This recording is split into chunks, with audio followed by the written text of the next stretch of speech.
Hello. There's only one big story: the judgment of the burial of the late President Edgar Lungu, which has now been given to the family. My guest, Tembo, President of Patriots Economic Progress. Good evening and welcome. I haven't seen you for a long time. Thank you, Uncle Frank. How are you? I'm doing fine. Thank you. Could be better. These are busy times. With the elections, you guys are in the field, extremely busy. Yeah, maybe just a correction on the introduction. Yeah. I'm no longer the party president. You're no longer the party because of what happened. Yes, but we also held a general conference and we elected a new president. Who's the president? Honorable Engineer Chandaka Totowe. That's the new president. I see. All right. So I'm standing under Roma constituency as an independent member of parliament. Excellent. Thank you for the correction. It's 1, 2, 3, 4 days in elections is a very long. in politics is a very long time. Indeed. Yeah.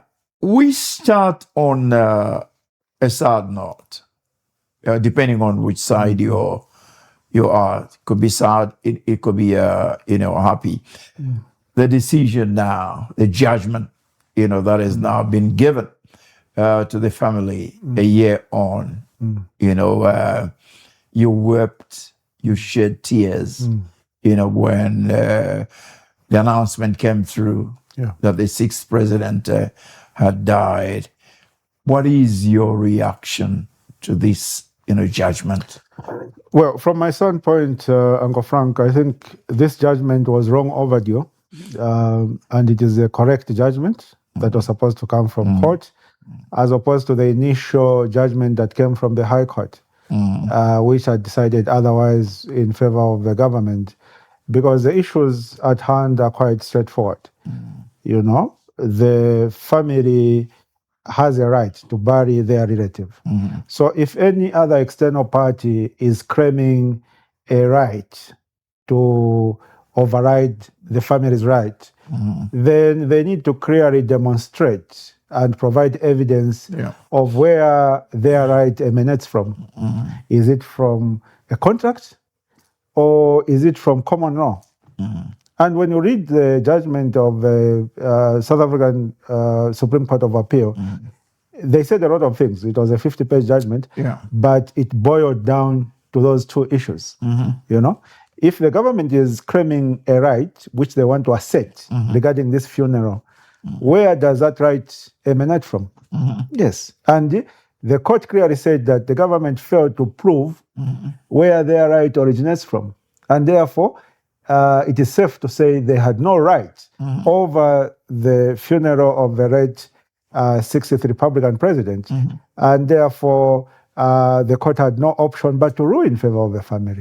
So it was a straightforward issue from the way it go, except for the fact that, in my view, I feel that the area court, the High Court, yes, either completely misdirected itself or they might have been compromised. Yeah, that's my view about the area judgment. Okay. But I'm happy that the courts corrected themselves through the Supreme Court of Appeal. You've mentioned a very key word there, compromise. Yes. Okay, there've been talks, unconfirmed talks, that there was attempt to bribe judges along the way. The massive figures being mentioned, $3 million, dollars, taking advantage of your word, a compromise. Do you see something that could have gone amiss, in the first judgment? Let me just put it, do you embrace the issues that are emanating, pointing to money exchanging hands or attempt to bribe? When you look at the judgment of the High Court, the initial judgment, I think it's quite indicative that the court might have been compromised. And there are two reasons for that. Number one, the judgment itself, which gave the right to government, the Zambian government, to preside over the funeral and take care of the funeral. And then secondly, which is the most profound perhaps, the awarding of costs against the family. Yeah. You know, awarding of costs against the family. Yeah. You know, Uncle Frank, in most jurisdictions, South Africa inclusive, costs are only awarded in, especially for cases like this, which are public interest cases, in very, very rare circumstances. Under other types of cases, which are not really public interest cases, they always follow that principle to say costs follow the result, the outcome of the litigation. But for public interest cases, of which this was, it's extremely rare to award costs, especially to a bereaving family. It's like you're punishing them and literally telling them not to appeal or not to do anything else silly. Otherwise, they are going to be auctioned off. You understand? So based on the totality of all those factors, from my standpoint, I think it is a strong possibility that the initial court might have been compromised. Yeah.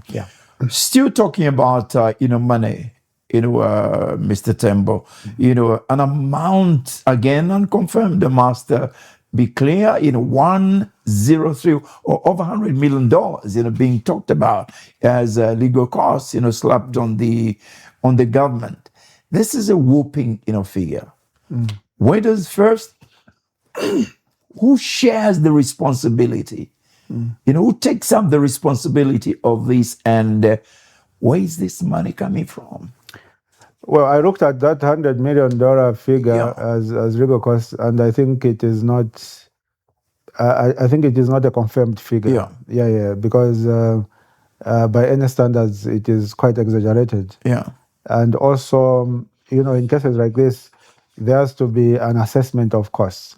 So it's unlikely that a judgment can come out today and then tomorrow the costs are fully assessed by the registrar.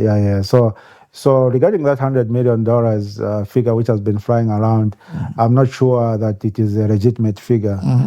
We might need to wait a little bit to find out what the legitimate figure is. That notwithstanding, I think that the government of the Republic of Zambia wasted a lot of taxpayers' money to pursue this matter, and also caused unnecessary, anguish on the family by delaying the burial of the late 60th Republican president by more than a year. To lose a loved one is bad enough, and when you lose a loved one, you'd want to close that chapter and move on. Now imagine you lose a loved one and then you keep the funeral in the house for more than a year. The level of anguish and distress that the family had to go through, or at the instance of the Zambian government, I think the family deserves an apology from the government in general, and also from President Hakainde Hichilema. The president needs to apologize to the Lungu family for having pursued a legal course of action which was untenable from the word go. Any reasonable legal scholar would have known that their court case would not go anywhere other than simply delay the burial of the 60th Republican president. Yes. If, like you say, the government should have known, the Attorney General should have known, that this case was not going, anywhere. What was the interest behind, pursuing this, case, 1 year on? Yeah, perhaps the Attorney General would be in a better position to answer that question. But from my standpoint, I think the taking of this case to court, the case of the burial of the 60th Republican president to court by the Zambian government was not done in good faith. That's my view. It was not done in good faith, and it was laced with various ulterior motives. As to what those ulterior motives are specifically, I think the Attorney General should be in a better place to explain to the Zambian people as he renders his apology to the Lungu family and also to the Zambian people, because he has wasted a lot of taxpayers' money and then caused unnecessary anguish and distress on the Lungu family. So he needs to render an apology in addition to the apology that must come from the Republican president, Mr. Hakainde Hichilema. Is there anything, that could be taken against the Attorney General, or, this is part of the work, whether he does it well, or not? Well, when you look at our governance system, the Attorney General is the lawyer for the government. He takes instructions from the government in general and from the head of state in particular. I've had the privilege of going to court on several occasions with the Attorney General, and there would be cases whereby the matter is not able to proceed in court, and his excuse would be, I have not yet received instructions from my client.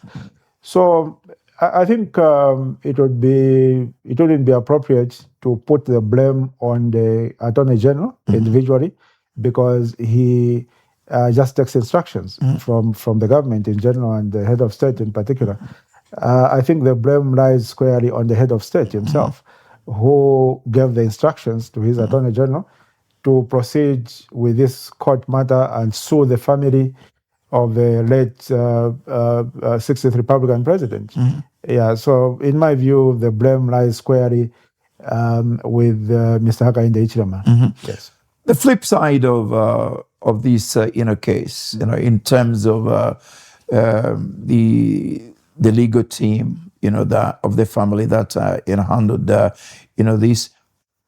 What is your take, in terms of how they handled this case? Could they have initiated a situation where this could have been sorted out out of court, amicably? Well, remember that this matter was not supposed to go to court in the first place. Yeah. The family at the beginning agreed to repatriate the body. Yeah. I'm sure you remember that. Yeah. Some of us even traveled to South Africa. KK. Yeah. KK, KK absolutely waiting Airport for the absolutely to receive the body. Yeah. Yes. And then there was a program that was agreed upon between the family and the government, and then the government decided to put aside that program and basically set their own program, which the family was not happy about. And it was on that basis that the family made a decision that they are not going to repatriate the body back to Zambia, and they'll chart the way forward. And about 2 days later, the family made an announcement through the spokesperson, Honorable Makebi Zulu, that they've decided to bury in South Africa. And that was the time that some of us traveled to Johannesburg in South Africa to go and bury. And while we did the church service, just before the church service ended, we heard that the government had taken the matter to court and they had obtained an injunction against the funeral proceeding. And there were thousands of people who had traveled to South Africa for that burial. So that was the sequence of events, really. In terms of the handling of the matter by the lawyers, I think they've done a brilliant job. Yeah. And I think they need a hand of applause. And also the family have done a brilliant job standing firm. Frank, I'm sure you've witnessed this so many times. Yeah. When the head of the family, who is usually the pillar of the family, falls and is no more, you'll find that the family is generally shaken. They struggle to make decisions. Even simple decisions about the funeral, they struggle because during the life of that person who has fallen, they all relied on him, looked up to him to guide everybody. You understand? So here is a situation where Isia was the head of this family, and we lost him. And then there was the aunt who remained, and the former first lady, and a couple of other relatives. The general expectation is that these would easily be intimidated and walked all over on. You understand? But they stood firm. They stood firm and decided to pursue justice to ensure that the wishes of the late 60th Republican president were preserved and respected. Yeah. And also the other legal counsel that were with the family, specifically, I think Honorable Makebi Zulu did a splendid job. They did a wonderful job. When you are fighting battles against the government, the levels of intimidation are usually very high. Yeah. It's different when you're fighting a battle with any other person. You are fighting a battle with the government, which has different arms and facets. They can intimidate you at the airport. They can intimidate you through the police. They can intimidate you through their wide network of media houses, scandalize you. So it's a tough battle when you're fighting the government. But Makebi and the family stood firm until justice prevailed. And I think they deserve a big hand of applause for standing firm and resolute in the face of all that adversity that was facing them. And also, in high-profile cases like this, the counsel that you appoint to represent you is very, very important. I'm sure that you noted that in the first round of this matter, when the government obtained that interim relief, the counsel that was representing the family was not very solid. That white guy, he wasn't very solid. He couldn't articulate himself. He didn't seem to have a very strong grasp of the law at hand, applicable law. And if, my gut feeling is that if the family had proceeded with that initial counsel, they would not have obtained this positive outcome that they obtained a few days ago. But the family observed by themselves and realized that that was not the appropriate counsel to proceed in such a high-profile matter. And so they worked and moved very quickly to identify another counsel, the dread gentleman, and appointed him to take over the matter. And that new counsel added a whole momentum to the case, which changed the tide completely. So for the family to be able to make such important decisions in a timely manner and be able to navigate through this travesty, I think they need to be congratulated for that, for standing firm and for honoring the legacy of the late Edgar Lungu. I think now we know that the late 60th Republican president, ran his family as a collective. It wasn't a one-man show. He impacted wisdom in all those around him, in his family, such that even when he was not there himself personally, the family had enough courage and wisdom to stand firm and to fight for what is right. I think that is very commendable. There have been, diverse reactions, naturally, because there are two sides, to this, issue. There are people, again, unconfirmed online, who are saying the legal team, including Makebi, Zulu, should be, arrested for taking up, this, case, for taking the country, the government along, this road. And if I remember, properly, the president, when he was signing a book of condolences, he did intimate, that there'll be people arrested when everything was said and I remember that, and yes. done. Now, since this chapter is closing, what is your reaction to that? Well, I think it's laughable for anyone to propose that, the family or the spokesperson or any other person connected to this matter who fought for the rights of the late 60th Republican president should be arrested. Arrested for what? Under what charge? Yeah. Uncle Frank, when you have power, whether you derive that power through appointment or through being elected, the appetite to abuse that power is always very high.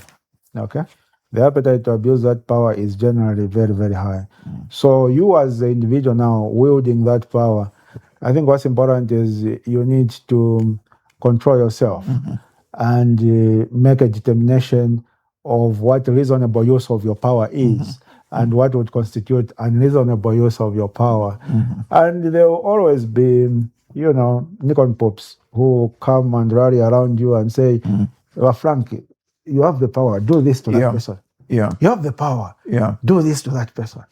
So if you follow those persons and abuse your power, then one day all that will come and bite you in the back. Yes. So it's really up to the individual who wields the power, whether it's political power or indeed any other type of power, to use that power with restraint.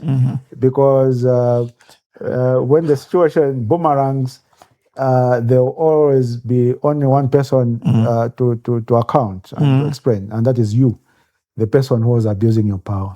As a rider, to that, Sean, how do you explain the reported perceived illegal postmortem, that took place when the High Court handed over, the remains, to the state, and quickly, the state went on to conduct a postmortem. How do you explain that? What was the interest of the government to find out how this president died? I never really understood the sequence of events in that postmortem.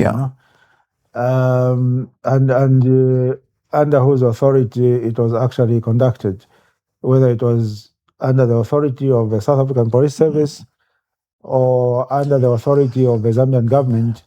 And there was no clarity, even in terms of statements that were being issued on the part of government. There was no consistency.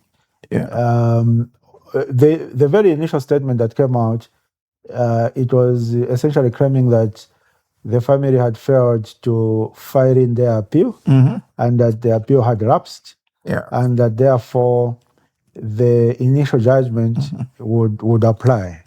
That was the initial statement that I saw from the government.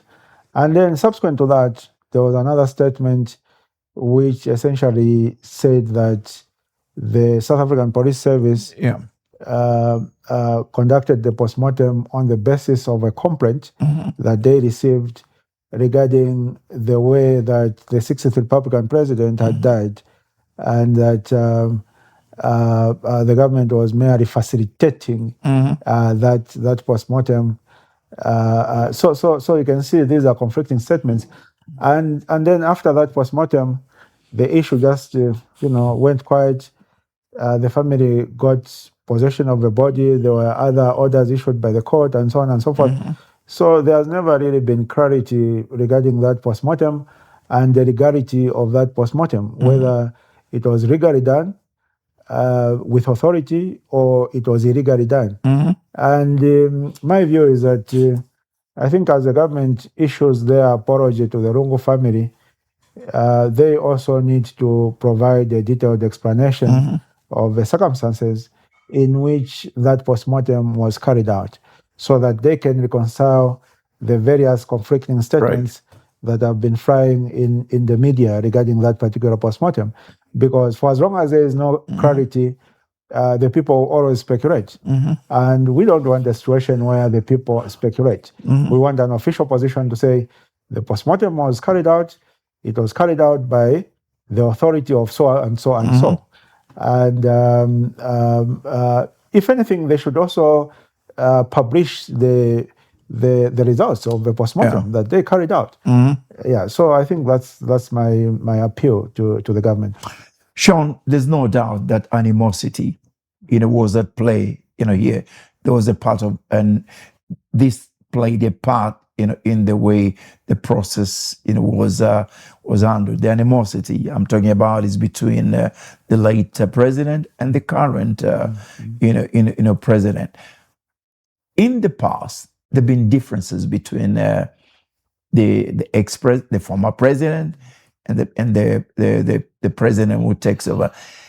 This was a different kind of animosity. Explain how we arrived at this and how this animosity played, into this process. And as a rider, to that, if the current president knew that the family, highlighted this animosity, couldn't he have backed off? Well, I think the issue of animosity between the incumbent and their predecessor is something that has always been there in our political dispensation, and perhaps you allow me to disagree with you a little bit. Yeah. I think the animosity that we saw between President Hakainde Hichilema and President Edgar Chagwa is comparable, in my view, to the animosity we saw between KK and Chiluba. FTJ. Yeah. You remember that Kawa incident? Absolutely. Where KK was grazed with a bullet. Yeah. Well, and it's also similar, comparable to the animosity that we saw. That is why I'm asking why this one was so different. Yeah, between FTJ and Mwanawasa. Yeah. And also between Sata and Rupia. Yeah. Yes, it looks like. And even Sata and Mwanawasa. They made up later. Yes. When Sata was unwell, yes, and was flown to South Africa, they made up. Yeah, but between Sata and Mwanawasa, it wasn't a relationship between incumbent and predecessor. Yeah. Sata was not yet president. He was just an opposition leader. Absolutely. Yeah. So I think this is a challenge to all of us as Zambian citizens. We need to change our mindset. We need to be more forgiving of one another. We need to be more embracing of one another, because we Uncle Frank, our country is quite small and we are quite few, and we are not, strongly divided on any particular lines. When you look at other countries like Nigeria, you'll find that about half of Nigeria, the southern part is Christians, and then the northern part is Muslims. So they are fundamentally divided on the basis of religion. We are not. And in terms of ethnicity, we don't have like two major tribal groupings, the way it is in countries maybe like Rwanda, where you have Tutsis and Hutus. Just two dominant tribes. So it is us against them. We have about 73 tribes. So we are very diverse. And we are a very small population. If I investigate, I'll probably find that I'm related to you. And I'll probably find I'm related to President Hakainde Hichilema. So the animosity, I've never really understood. This is something that I've only seen after joining politics. But we have so much hatred towards one another simply because of political affiliation. That one is not a member of our party. That one is not a member of our party. And we hate one another so much. Just on that basis. And people who wield power, people who are in power, will use whatever tools they have at their disposal, whether it's the judiciary, whether it's the law enforcement agencies, to try and fix their political opponents, whom they hate so much. So sometimes I sit and wonder, and I'll discuss this with my wife to say, one of the biggest reasons why we are not able to develop as a nation is because we channel most of our energies in the wrong direction, towards hating one another, towards hatred, as opposed to having unity among ourselves and developing this country. We have everything that is needed to develop this country. If only we can be united with one another, if only we can be more tolerant towards one another, regardless of differences in political affiliation. So, to answer your question, Uncle Frank, I always like to answer questions, even if I divert it. To answer your question, Uncle Frank, why this animosity between President Hakainde Hichilema and the late President Edgar Chagwa? When the 60th Republican president was in office, I was in opposition. And I was an active opposition leader. Very active. We used to do those fire tender protests with wheelbarrows and so on and so forth. At some point, we were even in the alliance with the UPND. The UPND alliance, before we decided to pull out before the elections. And I can tell you, Uncle Frank, that the current president, Hakainde Hichilema, was mistreated by ACL. There's no question about it. Absolutely, yeah. I think any person who is objective will agree with that. Yeah. He was mistreated. And so the question that arises is whether the incumbent was entitled to also mistreat his predecessor because he had been mistreated. Yeah. And to what extent he needed, if he wanted to revenge, to what extent he needed to do that revenge, which would be comparable to the level of mistreatment that he himself suffered while in opposition. And at what level can we say, I think now you've crossed the boundary. I think you've mistreated him enough compared to the way he mistreated you, but now you've gone over the boundary by this amount. You know, issues of emotion are very difficult to analyze objectively. That is why, in my view, whatever wrongs that ECL might have done or did to HH, and whatever wrongs that HH did to ECL in return, I feel that all that should have come to an end the moment ECL died. Yeah. You understand? What would it take, you know, to give a foreclosure, you know, to all these? Because it's a pattern. Every time a president leaves office, he knows he will be at the mercy, of the person who takes over. What would it take for a foreclosure? I mean, where are we going to find the Mandelas who say, with a big heart? With a big heart. Yeah. So before I come to that question, I'll just finalize on the earlier question, Uncle Frank. So that is my submission, basically. Whatever those guys did to one another, I think it cancelled out, and it should have ended when ECL died. Yeah. The problem I have is that President Hakainde Hichilema seems to have wanted to pursue his vengeance against ECL even in death. Yeah. Okay? Even in death. By wanting to preside over the funeral, even against the wishes of the family. It's like, I feel that the moment ECL died, President Hakainde Hichilema should have said, okay, I think we are even. This guy, he troubled me when I was in opposition. As well, me, when I was president, I also troubled him.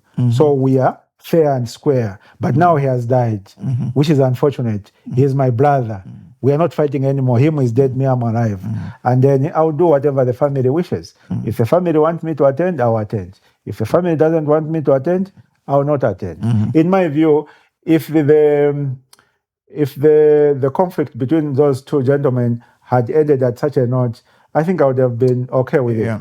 What I have a problem with is that desire to want to pursue vengeance even after someone who is your foe has actually died. I think that is regrettable, extremely regrettable. Yes.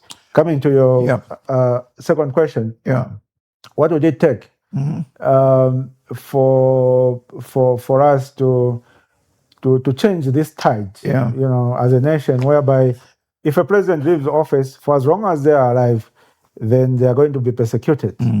Unless they die in office. Like what happened with Sata and Manawasa. That's the only time that they're not, persecuted. I think it's a mindset thing, Frank. We need to preach love towards one another, and I feel that a head of state. I'm not saying the head of state, because I'm not talking just about Mr. Hakainde Hichilema, but any other person who might become president of Zambia. So a head of state plays a very significant role in uniting the nation. The tone that you speak, the tone with which you refer to your opponents, you need to sow seeds of unity. The moment you start telling the people publicly to say, you Southerners, you were beaten when you come to intercity, then you are sowing seeds of division in the community. You are not sowing seeds of unity.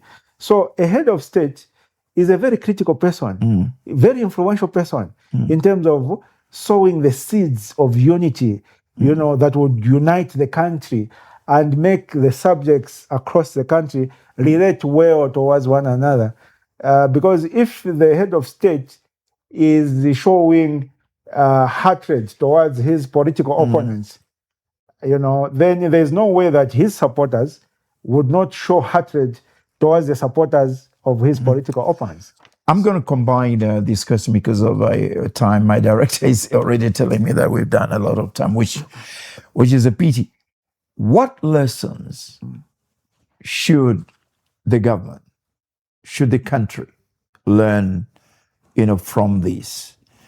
How does this judgment of the whole entire process relate to how we treat presidents, former presidents, who die? That's part of the question, Sean. Like I've said, I'm going to combine. What is the impact of this on the legal fraternity, on the country again, and our image internationally? A mouthful. I'll start with the last one. Our image internationally. I think we are not sending the right message to our neighbors and everybody else through what happened in this particular matter. People are wondering. The people in Zambia couldn't sit and resolve whatever differences so that they can bury their former president. Their former president is lying in a deep freezer somewhere for more than a year. It speaks volumes about what kind of people we are and what kind of people we try to portray ourselves to be. You understand? Because it would be very difficult, I'm frank, for any Zambian to try and vie for a seat in one of these multilateral institutions like the UN and because you're coming from Zambia, you are the people who couldn't mediate and negotiate among yourselves to bury your former head of state, and you're saying you want to join the United Nations, this agency of the UN, to resolve disputes. You understand? So our standing globally has been adversely affected, perhaps irreparably, which is very regrettable. Coming to other lessons that we would have learned, I think those would generally apply to the government in general, and perhaps President Hakainde Hichilema in particular. I think the president did not approach this matter of the death of ACL with the thoughtfulness and humility that it required. Okay, even some of those things that happened in the early days of the funeral, the PF set up the morning press at the PF Secretariat, and then the government decides to set up their own morning press at Belvedere. What are you trying to say? That's why I'm saying what I find very regrettable is that President Hakainde Hichilema appeared to want to still fight ACL even after ACL's death.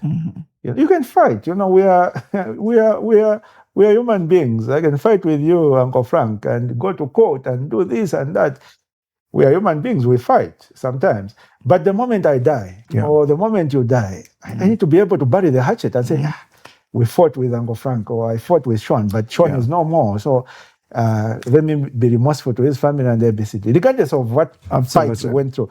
But the challenge, which I find very difficult to really comprehend, is the desire, the appetite that the government, which is headed by President Hakainde Hichilema, had to fight the family, even after ACL's demise. If after ACL died, the government was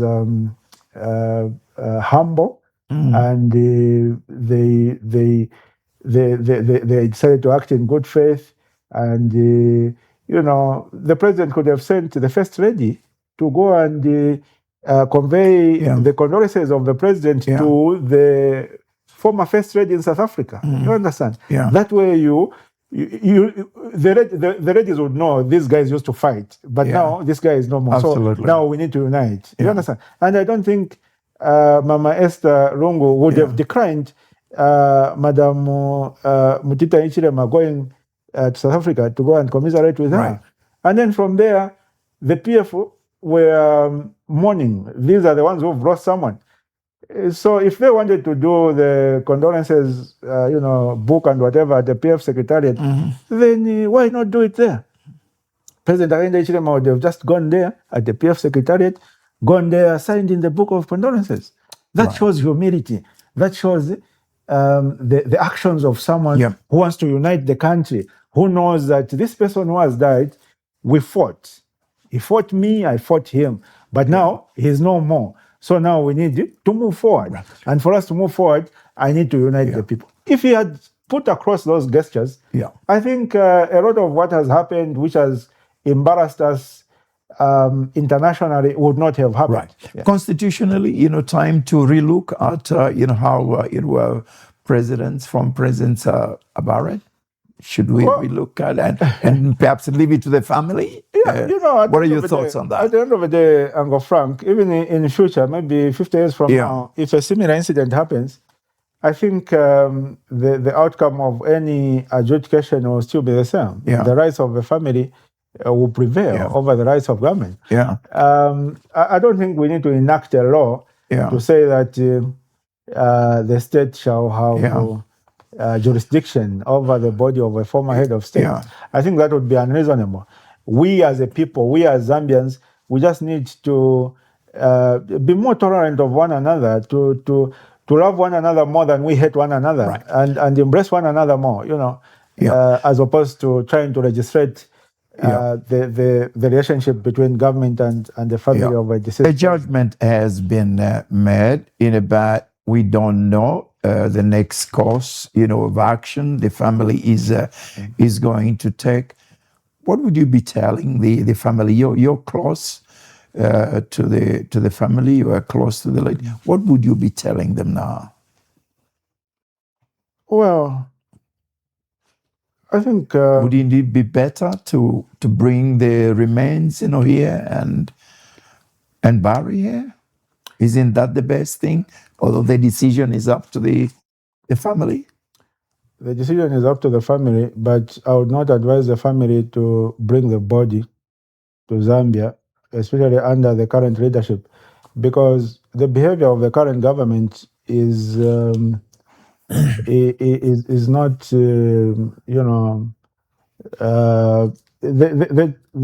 are not sincere people. They are not people you can trust. They are not trustworthy people.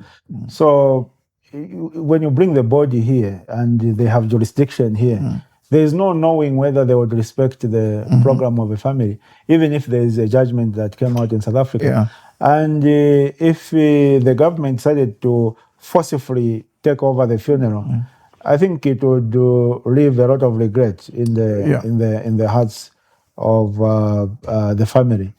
So it would be an unnecessary risk. So it's not something I would recommend to the family.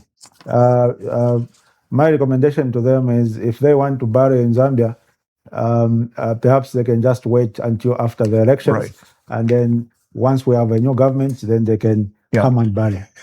As a rider to the issue of election that you have referred to again because of a time, very quickly, do you see this impacting the elections? That's part of this loaded question I'm going to ask you.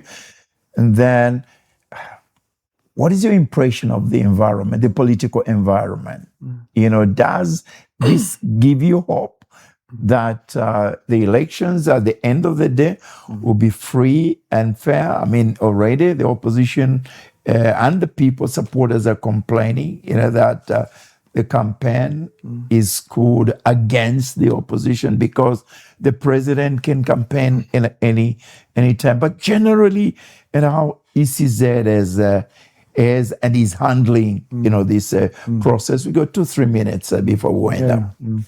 Your first question, would the funeral or the demise of ECL and the debacle that followed feed into the outcome of the election? Definitely. Definitely. It will, significantly so. Yeah. Yes. Because, our society, Uncle Frank, is one whereby if there's anything we really, really respect collectively, whether you go to the northwestern side there in Zambezi, or you go to Chama, or you go to Shangomo, or you go to the Bwembe Valley, is a funeral. Yeah. Yeah, a funeral. Yeah. When someone dies, everything comes to a halt. We assist the family, blah, blah, blah, blah, to make sure they lay to rest their loved one. You understand? So given our culture, and then given this situation whereby this person called Edgar Chagwa has been frozen in a deep freezer for more than a year without being buried, simply because the government took the family to court for the reason that the family did not want the head of state to attend. That leaves a bitter taste in the mouths of a lot of people, a lot of Zambians, regardless of political affiliation. And you know the way society works. So people always talk. We always gossip. When we have nothing to do, we always sit, whether it's in a bar or it's women seated and preparing relish for the evening, or it's women in the village cultivating some cassava. We always chat. And when you chat, you talk about the most trending issue. And the issue of Edgar Chagwa's funeral has been trending for more than a year. And it has been chatted over and over and over and over across society. You understand? And most of those chats have not been positive in favor of government. So it will significantly feed into the outcome of the election. The environment? The political environment, of course. Uncle Frank, I'm sure you followed the politics of this country for some time, which I've done as well. The political environment in this country has never really been fair or conducive to the opposition. Yes, from way back, from the times of, from 1991, when we held the first multi-party election, it has never been. It has always favored the incumbent. And the incumbent will use all tools to try and smear the opposition. You remember that Chanda Chimba thing against Sata and so on and so forth. Yes. So nothing new. But what is perhaps just different under the current circumstances is the extent to which the incumbent government has gone to try and skew the election in their favor, like shamelessly so. When you look at that issue of the campaign timetable, really, President Hakainde Hichilema might be holding official functions since he's still head of state. There's nothing wrong with that.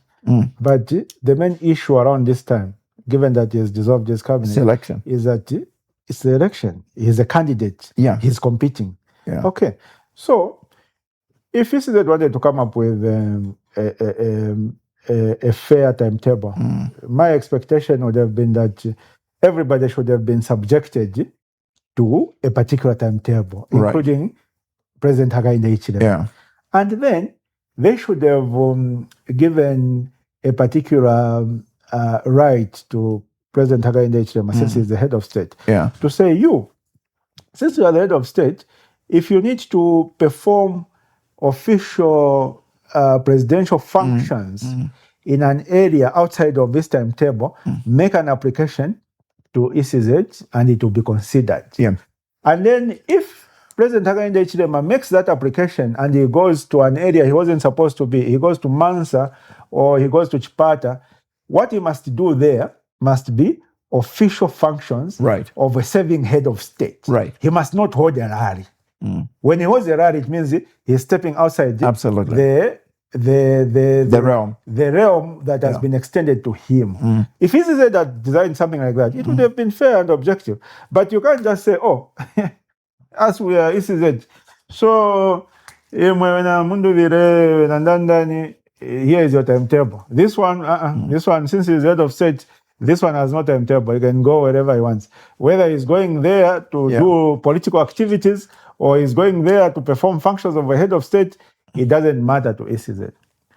Such levels of shamelessness, Uncle Frank, is very worrying.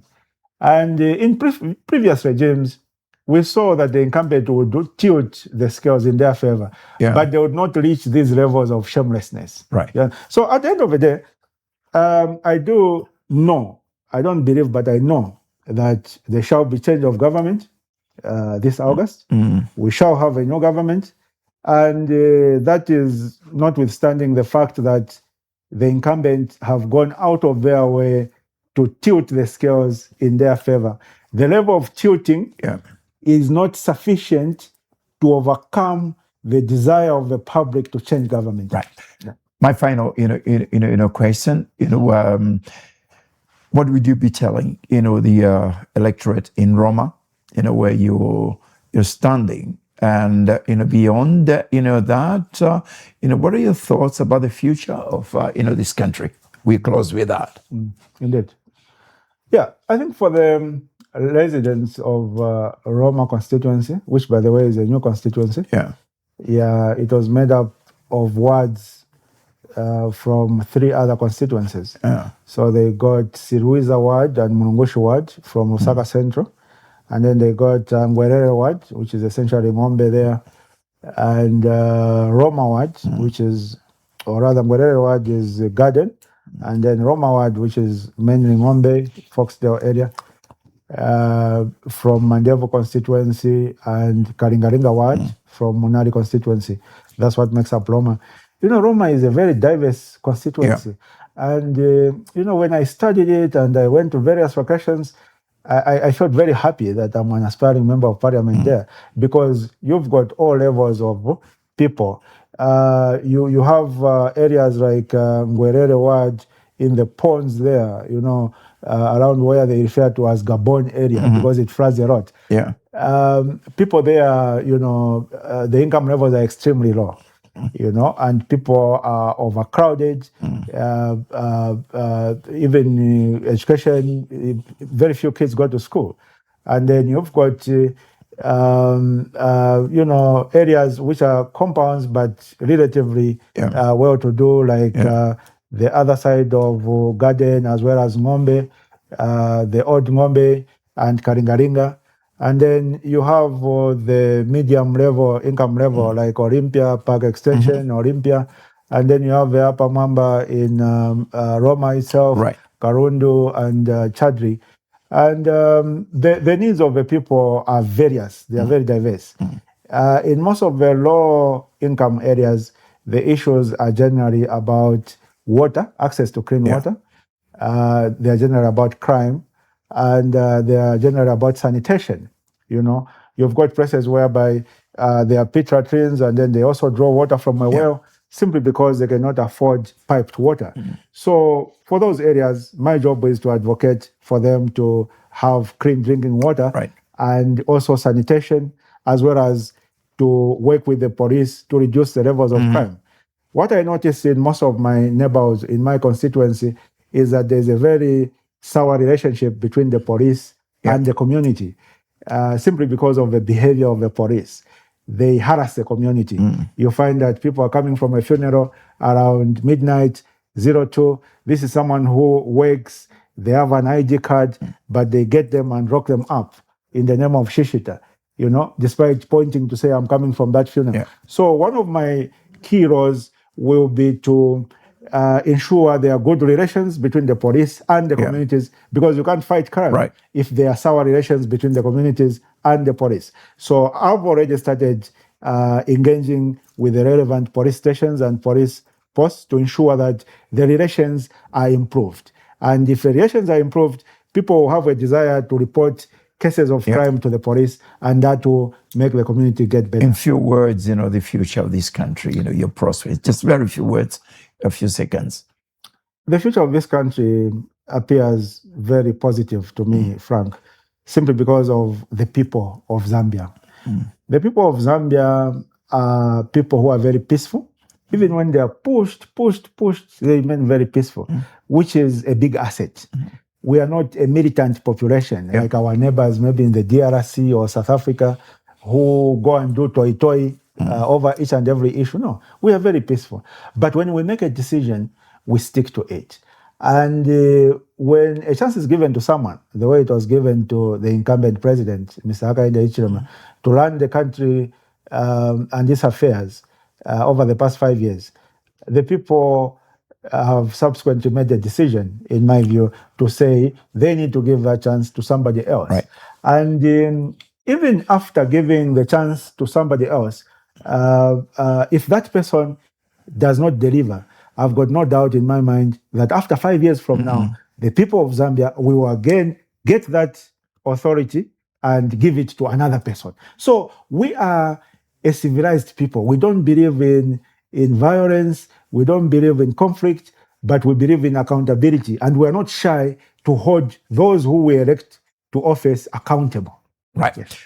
My final question is always a surprise for my guests. Just 30 seconds when we leave, this, studio, Sean, and then you meet Jesus, outside. What issues would you raise, with Jesus? Well, I would make a request for Jesus to give the people of this country more wisdom and more love towards one another, so that we can embrace one another more, regardless of whatever might divide us. I think what unites us is far stronger than what divides us. Yeah. We need to be each brother's keeper. We need to remember that each one of us only has one obligation and one responsibility, and that is to develop this country. Uncle Frank, we need to develop this country. We need to be compared to other countries out there. We need to kick out poverty. We have everything that it takes, but unless we are united, if we can be united as Zambians, not as Bembas and Ngonis and Tongas and Rose, no, as Zambians. Right. If we can be united, then we can develop this country. Sean, a pleasure.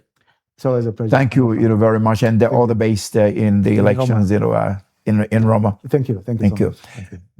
I've been talking to Sean Tembo, former president of PEP, and now standing as an independent in Roma. We delved mostly on the judgment, concerning the burial of our sixth, president. Like I said on my page, today, this is not the time to point, fingers. This is now the time to pray, especially, for the Lungu family, especially the wife, and indeed pray for the country, as a whole. Thank you for watching. We'll be back, next, Wednesday. And just before I wind up, tomorrow on my other program, which is a burning issue on 5 FM, we'll be talking about similar issues with my guest, the former Attorney General Musa Mwenye. The program starts at 10 o'clock on 10 o'clock, on 5 FM, tomorrow. Thank you for watching on behalf of my guest. Good night to you all.